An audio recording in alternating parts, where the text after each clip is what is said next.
all political power is a function of, or is achieved through human consensus. Now, the consensus can be voluntary or it can be out of fear, but it does require consensus. This means that the more people that agree, and particularly, they must agree in an outspoken manner, and they must agree in a manner of action, or prepared to do action. Because without the ability to do action, you're not really in consensus. And without the ability to coordinate, you can't perform action. So, that means that political power grows from, the barrel of a gun as far as Mao is concerned, and the consensus of fear. But it grows from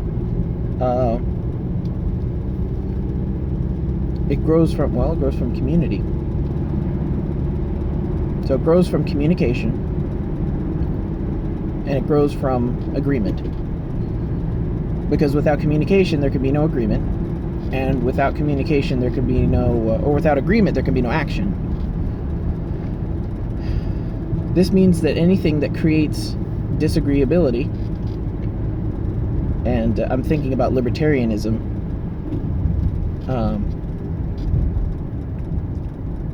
anything that divides people, that creates disagreeableness, that creates even confusion among a community or within a community, and of course anything that fractures a community, anything that stratifies it, is going to be something that reduces the political power of that entity or that party or that group.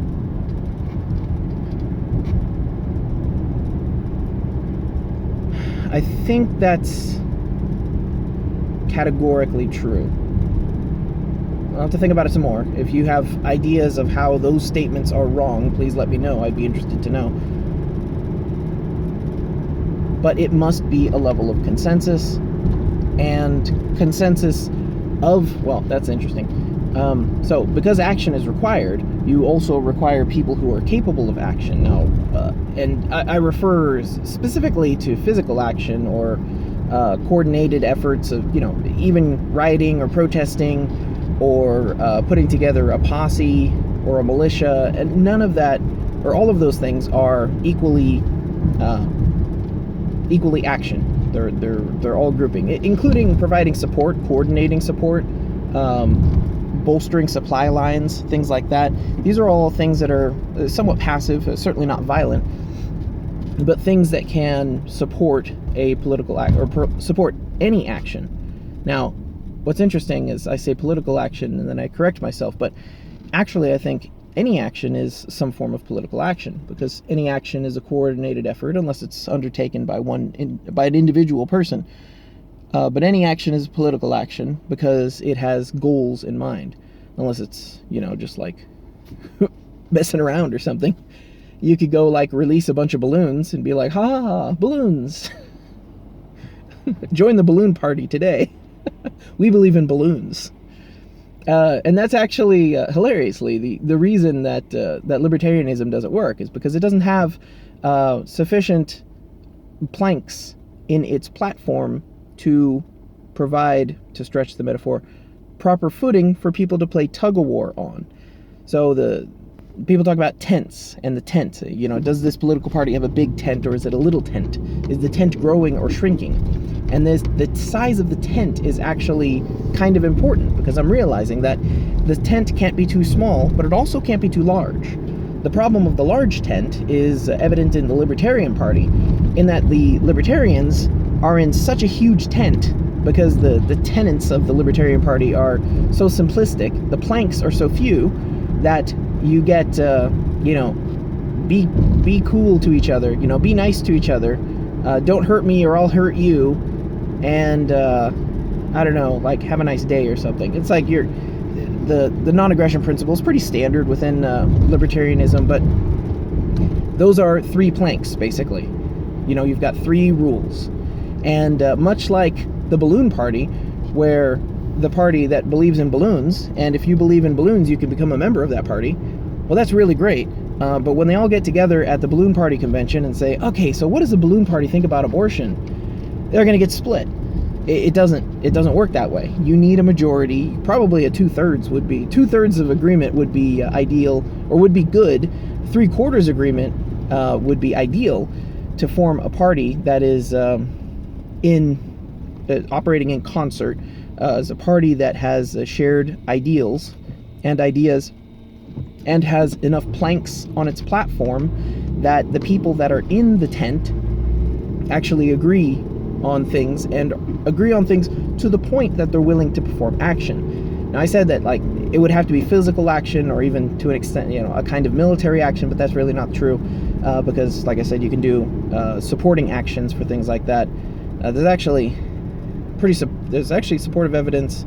There's a book called On Killing, which is actually rather interesting, but it talks about how in World War II there were very few men who actually shot other men, and that most of the other people were there as supporting people who supported the people who were shooting, getting ammo, bringing supplies, carrying stuff, radio, that kind of thing.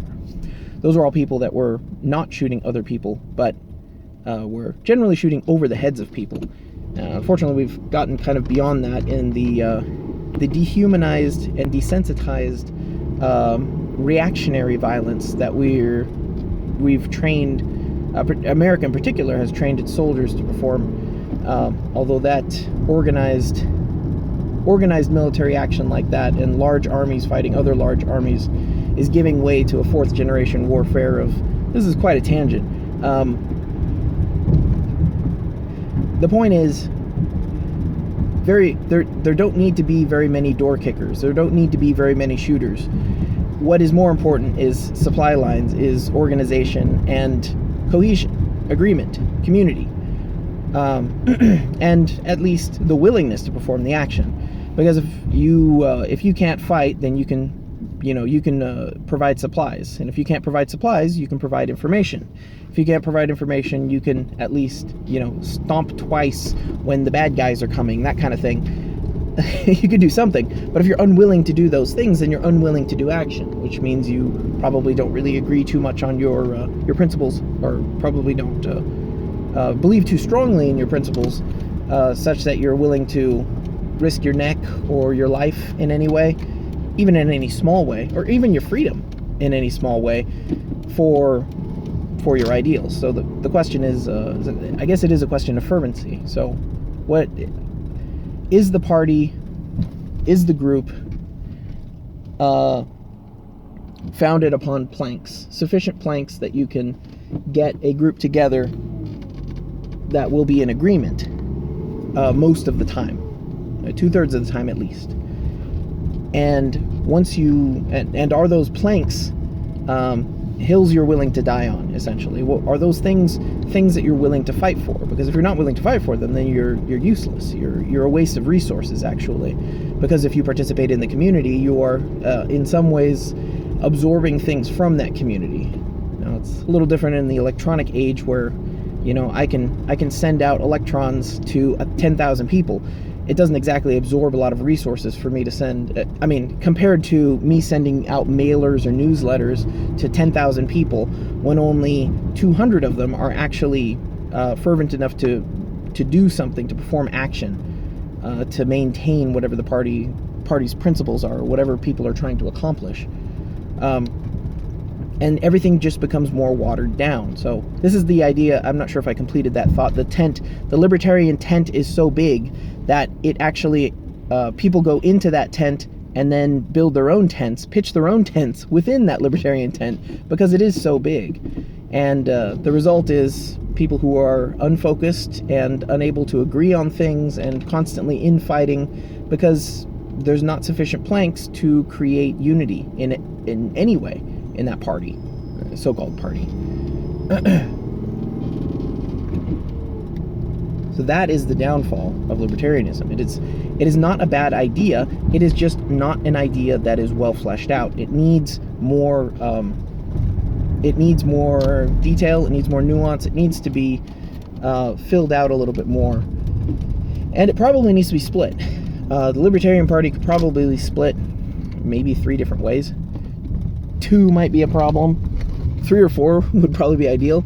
But then the other problem is this is still America, where the political system is primarily a function of mass. And if you don't have mass, you don't have anything.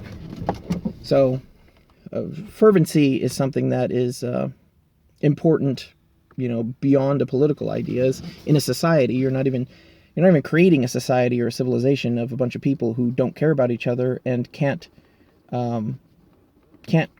create sufficient tenets to agree upon to even bother to care about each other. You're just, I don't even know what you're creating. Creating something weird, but it's not a party.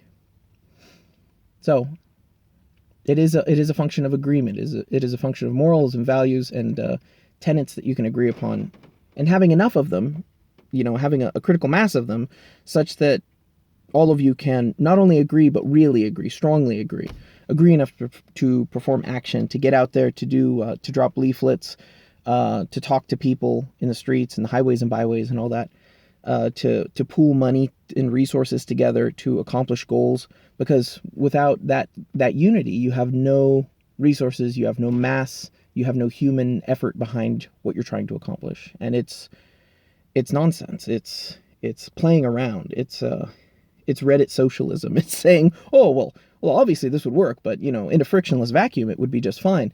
That's what libertarianism is. It's liberty in a frictionless vacuum. It doesn't work with actual human beings.